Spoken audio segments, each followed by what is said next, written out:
Here are 5 reasons why I like Halloween Ends. I know this is an incredibly divisive film, and this is my hottest horror hot take, and I'm happy to talk with you about it in the comments, respectfully. The first thing I want to talk about is the mask design. It's gnarly, it's beat up from Halloween Kills, it has mold all over it, and yet it still captures that haunting original Captain Kirk mask as worn by Nick Castle in the original 1978 film.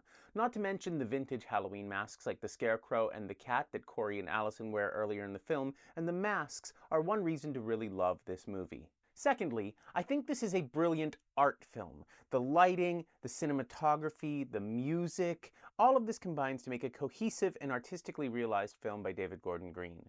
I know this is going to be completely subjective, and this is probably where people are going to argue with me the most, outside of Corey, but I really enjoyed the craft of this film.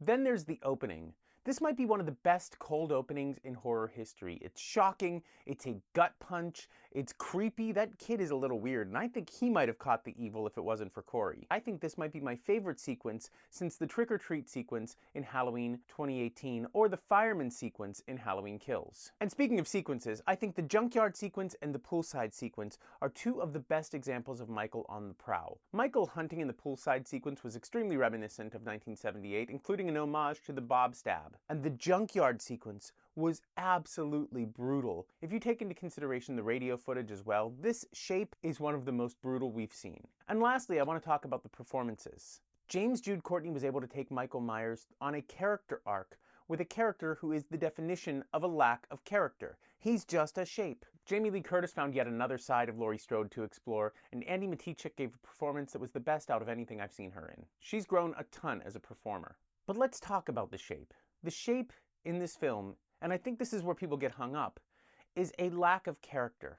So whoever puts on that mask, and it's not a Michael Myers mask, it's a dime store Halloween mask. Whoever puts on that mask becomes the shape. They don't become Michael Myers. But after sitting with this movie for a few years, I really have discovered that I don't care who's under that mask. Now, do I want it to be that mask? Yes, I have a strong nostalgia streak. But I don't mind Corey being under that mask, and I would have loved to have seen more stories with him. I really enjoyed Halloween Ends. Let me know what you think in the comments. Respectfully, and as always, stay spooky, my friends.